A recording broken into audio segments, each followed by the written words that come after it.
like you said, for tourism. It's famous for parks like the Serengeti, Nairobi National Park, and stuff like that. But there are many things in which we haven't yet enjoyed because tourism has a broader definition. It's not just sandy beaches, animal safaris, and seeing the Maasai community jump as high as you've never seen.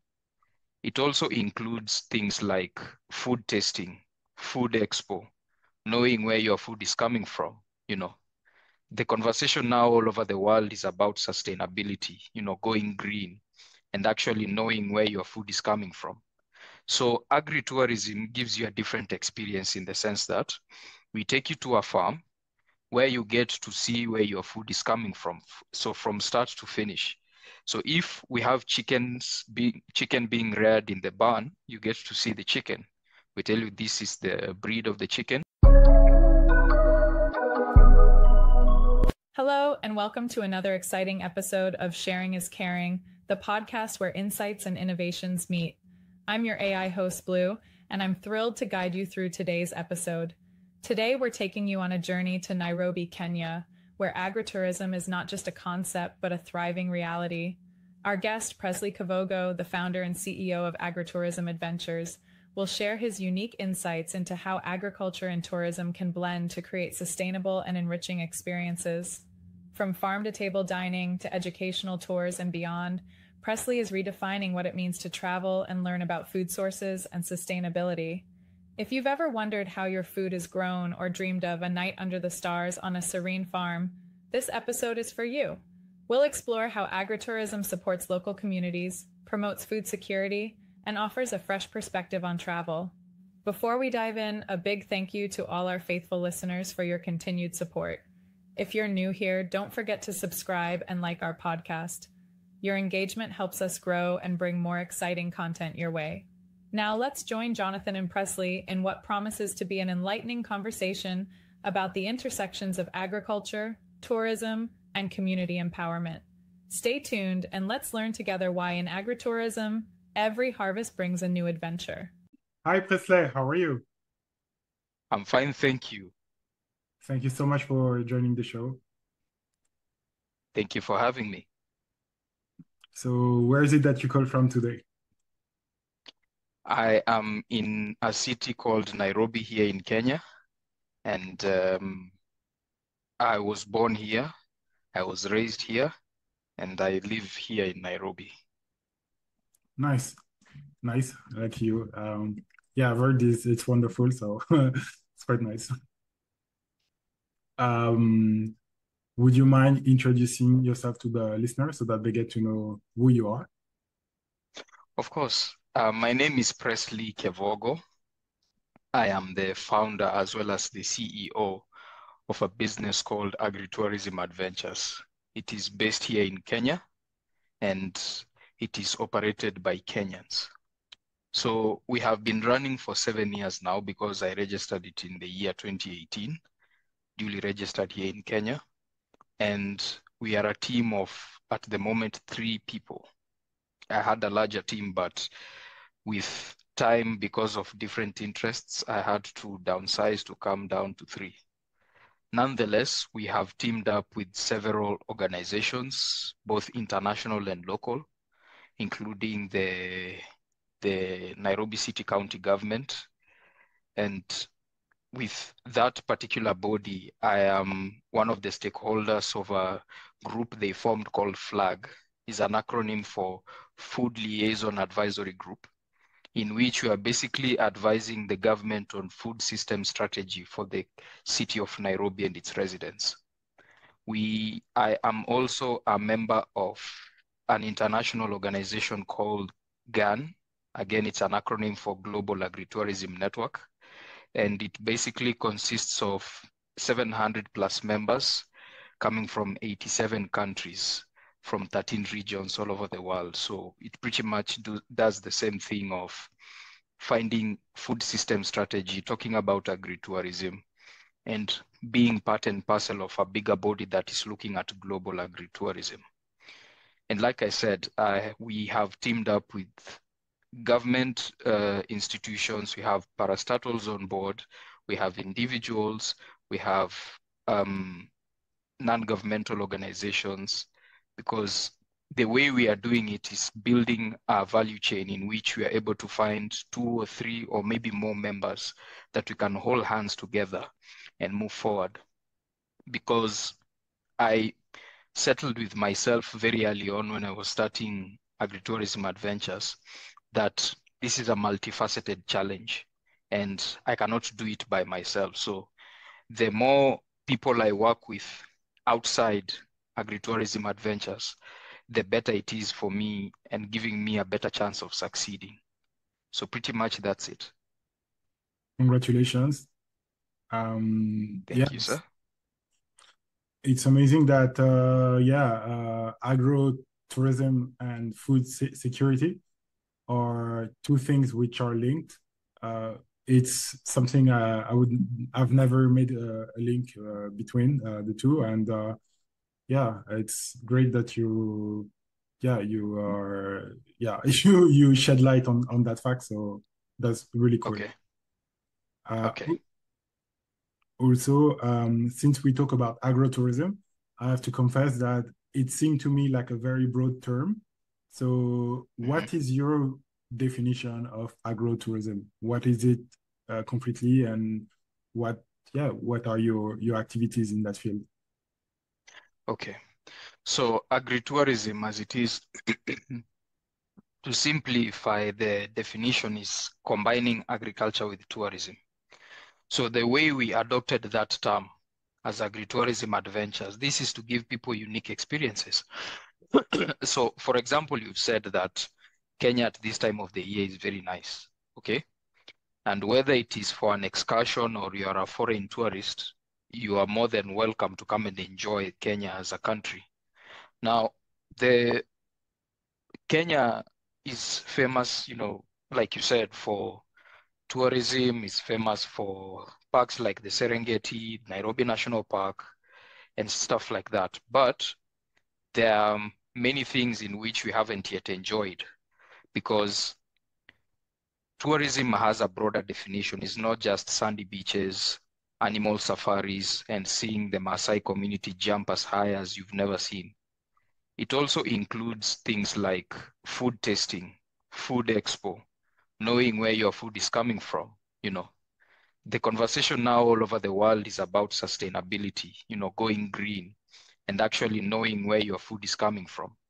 So agritourism gives you a different experience in the sense that we take you to a farm where you get to see where your food is coming from. So from start to finish. So if we have chicken being reared in the barn, you get to see the chicken.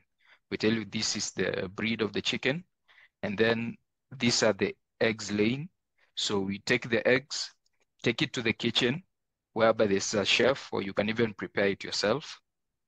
And then other plants that you want to accompany that meal, probably vegetables, probably spices.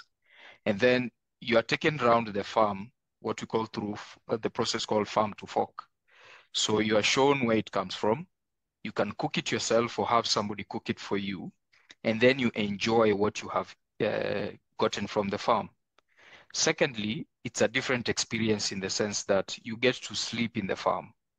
Many people are crammed in the urban setups, but you don't take time to go to the countryside and sleep in a farm where you hear crickets and birds, and then you can wake up to the morning sunshine, clean air, reduced noise, the little things in life that we take for granted. So as Agritourism Adventures, we try and first of all give our guests unique experiences, the things that I've mentioned. Then secondly is to teach them on food security.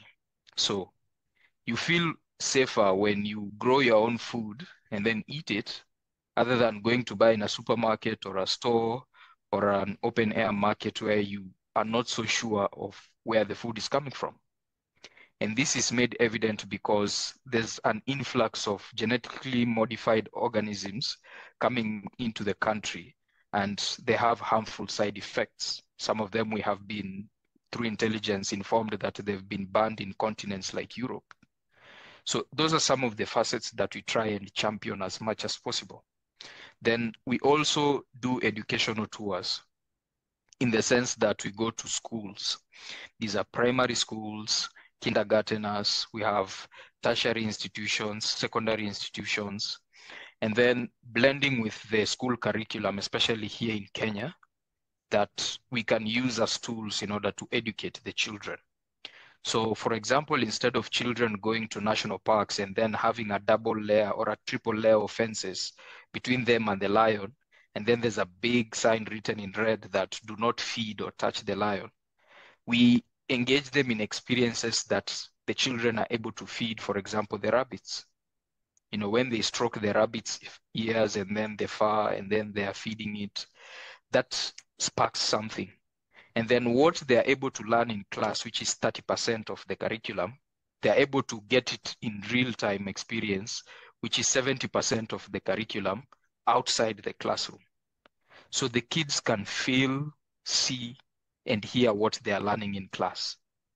We also target corporates. We also target, like I said earlier, excursionists and foreign tourists. We target farmers and would-be farmers, because the other aspect we noticed is that it's a trial and error situation for most people who are trying to get into agriculture. So if you're trying to rear cows and then they're attacked with a disease that you're not aware of, your animals tend to die because you are not advised accordingly. So those are some of the things that we try to cover as much as possible. Okay, that's amazing. Now I see the link. That's brilliant. It's really cool. Thank you so much for what you do. Thank you. So yeah, my image of Kenya is really stuck around those parks, Serengeti and Nairobi National Park. It's amazing that you offer alternatives to that sort of tourism. I think it's very beneficial as well for the communities to have guests, to have interaction with people from outside the rural world and from outside Kenya as well. So that's really cool. So what's next for you? Like, how do you see that going big? Actually, I think I mentioned Nairobi and Safari basically, and since we are in the Olympics right now, I think the Rift Valley has also quite succeeded to become a hub for some sort of tourism, for sport tourism. A lot of people go there to train. So do you think agrotourism has a potential to become also like a major reason for people to visit Kenya? Absolutely, because let's look at the statistics. First of all, 60% of the world's soil right now cannot be farmed because of years and decades of using synthetic fertilizer and basically destroying the bio life in the soil. So for the remaining 40%, 60% of it comes from Africa, okay? And Europe has been smart enough to create a good relationship with Africa quickly so that they can be able to secure themselves in terms of food. Coming back to Africa, agriculture is the next big thing because the world population is steadily increasing and more mouths to feed in translation. So where do you get this food? If not, first of all, from where it is being farmed mostly. And then secondly, how are you accurate and calculated in terms of making sure that your food supply never runs out? Because agritourism basically, like I mentioned earlier, when we are zeroing down to the single unit of an individual, whether you have 3 children and a husband or a wife, or you are an extended family, you are able to secure yourselves food-wise in the sense that market prices or fluctuating food prices cannot affect you per se, number one. Then secondly, is that you are able to edify your family with sufficient nutrients that you use your farm for. This is a term we loosely called in agriculture food forestry, in the sense that if you can plant things like strawberries, if you can plant things like vegetables, like in Kenya we call it sukuma wiki, if you can plant onions, if you can plant other leafy vegetables like broccoli, then the nutrients that you have deficiency from because of relying on vegetables stocked in stores or other open air markets, you're able to get it on your farm. Better yet, if we have a network of farmers who have their kitchen gardens and their backyard gardens or front yard gardens, and then you're in contact with them, you agree on doing food forestry, but on an expanded scale, in the sense that neighbor A is planting this and this crop, neighbor B is planting this and this. So what neighbor B lacks goes to buy from neighbor A and vice versa. That way we are able to secure our families. And then it's also economically sound for so many households because we spend a lot of money in buying groceries and in buying the daily consumptions that we need, things like tomatoes, onions, and stuff like that. So if we are able to train our people to grow these things by themselves and they are perfectly suited for kitchen gardens, then these are the kind of things that not only ease their pockets, but it also teaches them farming techniques and how to be self-reliant. So it's a win-win for whichever side you're looking at. Then lastly is when we come up with innovation in terms of agriculture, if we have space-saving technologies that brings about higher yield in terms of crop produce or animal rearing, then people will want to benchmark with your country. Apart from the good weather, they'll want to come and see what's this technology that you're using and how is the ripple effect of what you're using. Then when they're able to learn, then they can go back to their countries and implement the same. So there are very many ways in which I see many people benefiting. And at the end of it all, we need to approach this subject quickly because like I said earlier, the population is growing quickly, but the food supply is like shortening. So we need to kind of like find alternative ways to secure that food. Nice. Yeah, I have to say, Kenya seems to be the right country for doing that. So yeah, it's been over the years, it's really one of the countries which is always making headlines for positive reasons. So strong democracy, etc. So that's good. Very refreshing to hear. Now, I mean, we can talk a lot about many things. Yeah. What is your favorite food then? Do you grow yourself as well? Do you have time to grow things as well? And what are your favorite foods? My favorite food is ugali. That's a Kenyan delicacy. So basically, it's um, grounded maize into powder, and Okay. then we make a sticky substance, something like pounded yam. I know you're originally from West Africa, so it's pounded yam, but not yam. It's now maize. Okay. And then combine that with beef stew, and vegetables, and a little pepper on the side. And then, yeah, that's pretty much it. Yeah, I grow some of the vegetables myself, mostly spices, mostly the leafy greens that I've mentioned, because those are good accompaniments to my meal. And so far, it has been a good experience because, like I said earlier, I know where my food is coming from. I know the organic fertilizer or manure that I've made myself and how I've fed my soil and what it has been giving me so far. So yeah. Amazing. Yeah, that really, I wish I can taste it. So save some. Uh-huh. Okay. Any advice that you'd like to share with our listeners? Yes. First of all, because I saw that in your questionnaire that you sent to me over the email, and these are practical tips that especially those who want to get into the agritourism space need to take up. And like I said, I've been operational for 7 years, and that means 7 years of experience. Little, but I don't mind sharing. Number one, is partner with as many people and organizations as you can. Like I said in the beginning, it's a multifaceted challenge. And you'll realize that there are many areas you want to penetrate that you cannot do it by yourself. So for me, I've partnered with the Nairobi City County government. I've partnered with private organizations, individuals, businesses, anybody who can give me an edge, I have.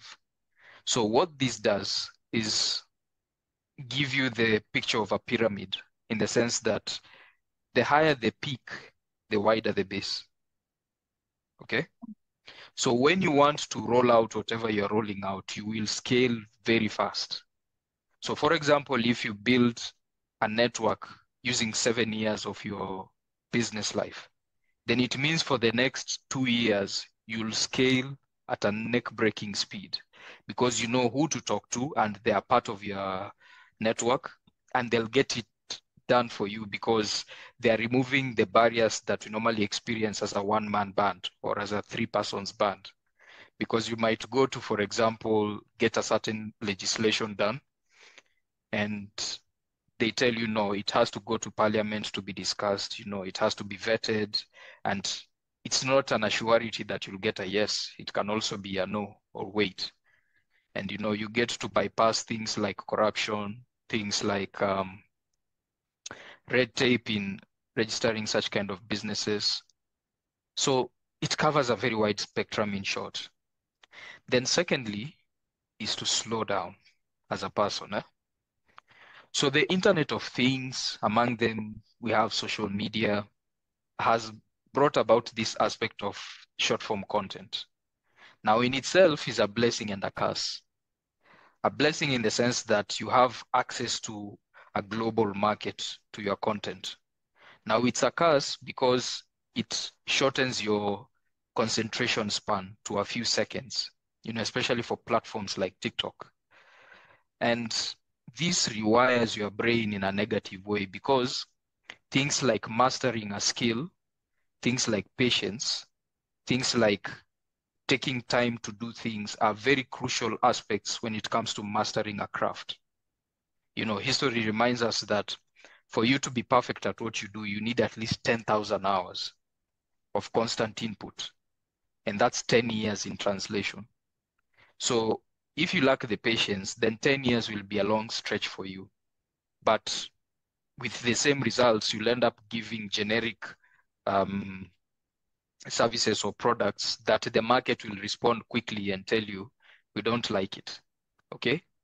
So social media is here with us. We cannot avoid it, but it is a personal decision to lay off of it for a bit, slow things, and then actually absorb the kind of content that builds you. And then you become deliberate with what you're doing. That way you'll be able to build a solid foundation that will give you rewards in time to come. And then lastly, I'd advise people to read a lot and wide, okay?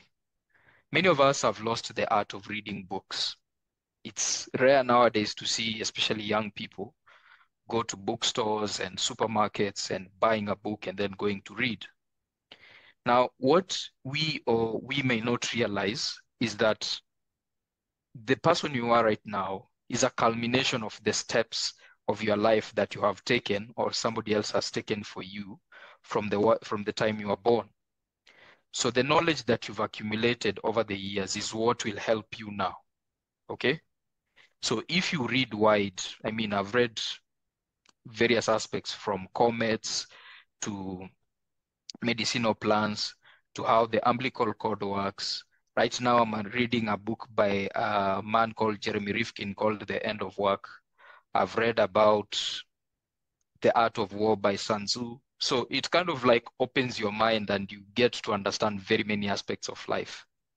But this is also crucial for creativity in the sense that you may not realize a quote unquote totally unrelated subject can give you an answer when you're stuck in a certain situation.